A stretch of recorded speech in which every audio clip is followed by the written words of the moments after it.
Hello friends and welcome back. It is day 17 for Spellbinders Crafty Advent Calendar.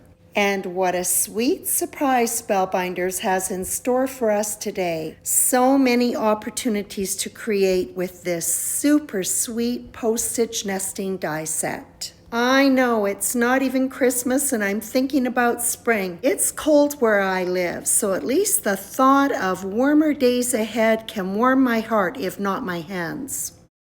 I'm going to start off by working on some Canson XL watercolor paper, and I'll be applying Distress Mica stains. The paper will be sprayed with water until it has a nice light sheen. I'll start off with a pretty blue-green called Merry Mint.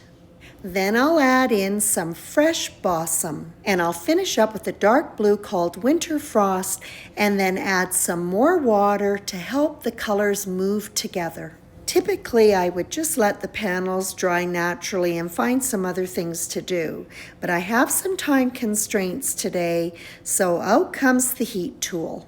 I love working with the distress stains. This is a quick and easy way to color your paper. The panels will be given some additional detail with a red rubber stamp called Leafy Lines. I'm inking it with Versamark ink. And I have no idea where my pressure tool got to. I want a nice clear image, so I've pulled down the sleeve of my shirt and I'm giving it a good rub. And I guess we'll see how good of a job that I've done, because now we'll coat it with gold embossing powder. And so far, so good. It looks like I've got a nice crisp image. While I was stamping, I had my heat tool turned on. This allows it to come up to full temperature and helps to quicken the amount of time to melt the embossing powder. I'll be using the middle die from the nesting die set from today's Crafty Surprise and cutting it 3 times. I'm also incorporating a large sentiment from the 4 Seasons die set.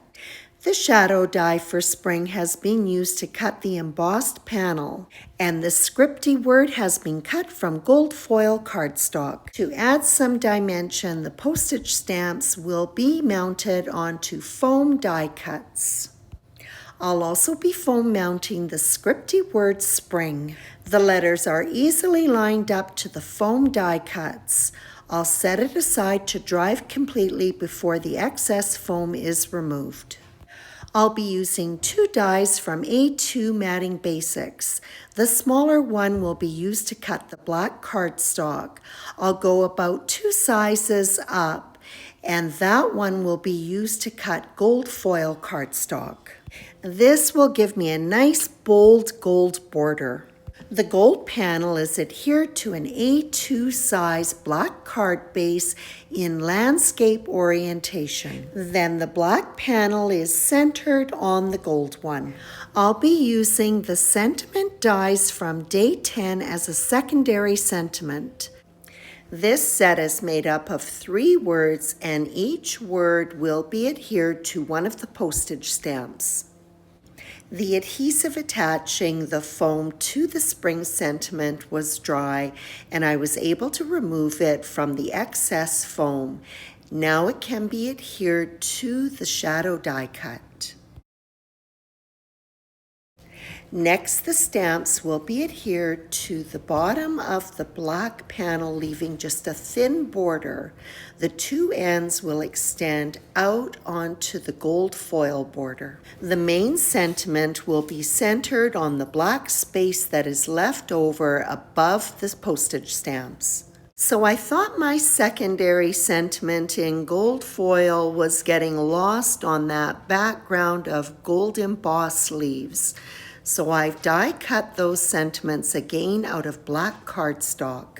The sentiments have been adhered offset so that there's a shadow of gold around each word. A few embellishments will be added in using gold satin sequins. And the sequins will be finished off with Nouveau Crystal Drops Morning Dew. That wraps up day 17 of Spellbinders Crafty Advent Calendar. I hope you'll stop by for day 18, and as always, I appreciate your visit.